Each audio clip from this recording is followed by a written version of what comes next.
सभी लोगों को, सभी दर्शकों का नमस्कार मेरी तरफ से। एक्टर के बाद में बात करेंगे। पहले एक ईपी के बतौर ईपी बात करते हैं, जिस तरीके से हमारी शूटिंग चल रही है। और आज कई दिनों से शूटिंग चल रही है वाराणसी के अलग अलग लोकेशन पे। उत्तर प्रदेश में हमारी शूटिंग चल रही है, जैसे कि सरकार ने भी बहुत सारी सुविधाएं दी हैं शूटिंग करने के लिए। और यहाँ पे जो शूटिंग हमारी चल रही है, वीर वधू एक ऐसी फिल्म है। यूनिट के लोग, सबसे पहले यूनिट के बारे में बात करते हैं कि हमारी यूनिट जो है इतनी अच्छी है कि लग ही नहीं रहा है कि ये कोई अलग एक्टर को बुलाया गया, अलग तरीके का ट्रीटमेंट देना है। सारे लोग जो है मिलनसार तरीके, सबको एक जिम्मेदारी। देखिए, जिम्मेदारी कहाँ समझ में आती है, जब एक कॉन्सेप्ट आपका बहुत प्यारा हो। कॉन्सेप्ट ये ऐसा ना, वीर वधू। वीर वधू एक कॉन्सेप्ट है। मैं पूरी डिटेल नहीं बताऊंगा, क्योंकि आप पिक्चर देखेंगे तो आपको समझ में आएगा। आप रोने नहीं लगे तो फिर मेरा नाम बदल दीजिएगा। आपने आर्मी का टी शर्ट भी पहना हुआ है, तिरंगा झंडा है, आर्मी का निशान भी है, तो इससे लग रहा है कि आप कोई बढ़िया रोल आर्मी वाला कर रहे हैं। बिल्कुल, ये आर्मी वाली फिल्म है और देश प्रेम तो हमेशा से रहा है। मैं आर्मी में ट्राई भी किया था। चलिए ठीक है, वो वक्त और था। हाँ, ख्वाहिश पूरा हो रही है। और ये मैं अभी ऑर्डर किया था कि ताकि हम देश प्रेम सबके, मेरे ही नहीं, जो लोग भी सेट पे ना, सबके अंदर एक देश प्रेम जग चुका है कि ये वीर वधू ऐसी फिल्म है जिसको लेकर सब उत्साहित है और सब बहुत अच्छे मज़े ले रहे हैं कि अच्छे से काम करें और अच्छी फिल्में बने और हम सब लोगों का नाम भी हो और अच्छा नाम हो। अब आप और कुछ पूछना है? नहीं तो मैं एक्टर के बारे में बताऊंगा आपको। हाँ, तो एक्टर के बारे में बता दीजिए पहले। जैसा रामचंद्र भाई बताएं कि आप दोहरी भूमिका निभाते हैं। देखिए, आप लोगों का प्यार है कि प्रोडक्शन का क्या है।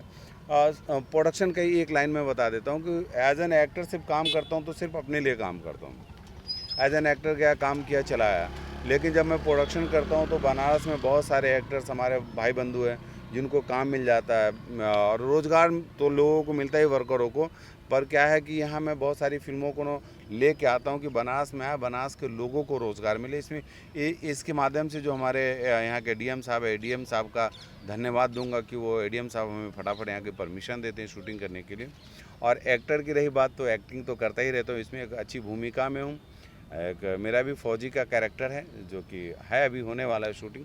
तो मैं पहले से ही भक्तिमय में हूँ, मतलब देशभक्तिमय में हूँ। अभी मेरे ऊपर खुमारी चढ़ चुकी है देशभक्ति की पूरी तरीके से वीर वधू के सेट पे। तो मैं पहले से ही सेट, देखिए आर्मी सब डायरेक्टर साहब की दूसरी फिल्म है, प्रोड्यूसर साहब की भी दूसरी फिल्म है जी, क्या कहना चाहेंगे दोनों जोड़ी जो डायरेक्टर प्रोड्यूसर की है? देखिए, ये ना, ये भरत, हमको कल रात को ही मैंने बोला था, ये भरत मिलाप वाली जोड़ी है जो है ना।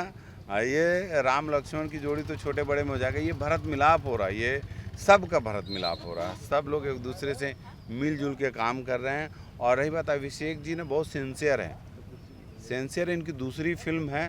पर काम में कोई कंप्रोमाइज़ नहीं करते, काम में एकदम बहुत स्टिक रहते हैं। अपने टाइम से पहले वो काम करके देते हैं, लोगों को बड़ा पोलाइटली समझाते हैं कि भाई ये काम आपको आपसे ऐसे लेना है, अब वो करके देते हैं। और गया जी तो बहुत ही खुश मिजाज इंसान है और वो प्रोडक्शन से ही प्रोड्यूसर बने हैं। और मैं भी उम्मीद करता हूँ कि यूनिट में अभी तक किसी को भी प्रोड्यूसर के साइड से दिक्कत नहीं हुई है। मैं बतौर यूपी ये बोल रहा हूँ कि मुझे जब दिक्कत नहीं हुई तो मैं यूनिट में किसी को कोई परेशानी नहीं होने दिया हूँ।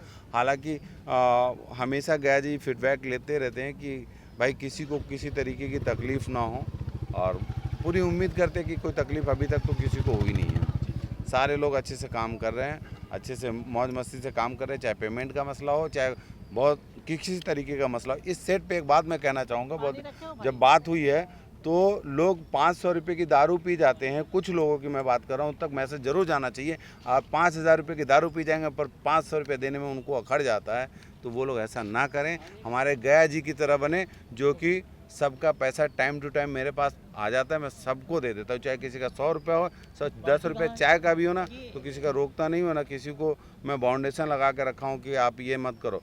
आप मौज मस्ती करिए, अच्छे से रहिए और काम भी अच्छे से करिए। प्रोडक्शन में है, फिल्म इंडस्ट्री सबकी जिम्मेदारी है। हमारी मातृभाषा भोजपुरी है और ये सबकी, सारे एक्टरों की जिम्मेदारी है कि उसको अच्छे से निभाए, अच्छे से काम करे। अब प्रोड्यूसर्स भी है कुछ, तो वो लोग जो है वो सीखे गया जी से, सीखे धीरू सर से कि किस तरीके से लोगों का ख्याल रखते हैं, किसी का 10 रुपया बकाया नहीं रखते। ये सीखने वाली बात है। गया जी बहुत अच्छे प्रोड्यूसर हैं। सर, आप एज ए गेस्ट आए हुए हैं फिल्म के सेट पे, क्या कहना चाहिए? शूटिंग आपने देखा, वीर वधू जैसे एक मैसेज जा रहा है क्या कहना चाहेंगे? कहना ये चाहूँगा कि ऐसी फिल्में बननी चाहिए और बननी चाहिए। मतलब बधुओं को दिखाया गया कि ये घर में रहती हैं, चूल्हा चौकी करती हैं, बच्चों को पढ़ाती लिखाती हैं, लेकिन इस फिल्म में ये दिखाया गया कि कैसे एक महिला जो है अकेले होने के बाद भी अकेले होने के बाद भी उसने मेहनत करके नाम कमाया, सामने आई और एक एग्जाम्पल पेश किया कि जिनके पति नहीं है वो अपने आप को असहाय ना समझें, मजबूती से सामने लाएं और अवार्ड पाएं। जी सर, आप क्या कहना चाहेंगे इस फिल्म को लेकर के? मैं ये कहना चाहता हूँ, सबसे पहले तो मैं सब सारे एक्टरों को बधाई देना चाहता हूँ कि उन्होंने एक ऐसी फिल्म चुनी है जो देशभक्ति से ओतप्रोत है। और इसमें बेसिकली ये दिखाया गया है कि जब कोई सीमा पर शहीद हो जाता है तो उसकी पत्नियां किस तरह से दुख और पीड़ा झेलती हैं, इस मर्म को दर्शाया गया है। मेरे मामा के लड़के खुद कारगिल में शहीद हुए थे, तो जो मेरी भाभी हैं उनकी पीड़ा मैं समझता हूं कि किस तरह से उन्होंने बच्चों को पढ़ाया लिखाया और निरंतर उनकी सोच है कि उनको आगे लेके जाएं। तो देशभक्ति की फिल्म है और हमारे देश में वैसे भी हर व्यक्ति जब मौका मिलता है तो वो देशभक्ति से लबरेज होते हैं, और जब ये फिल्म आएगी तो मुझे पूरी उम्मीद है कि लोग हाल तक पहुंचेंगे और इसको देखेंगे और इसको सफल करेंगे। और बहुत बहुत शुभकामनाएं इसी के साथ।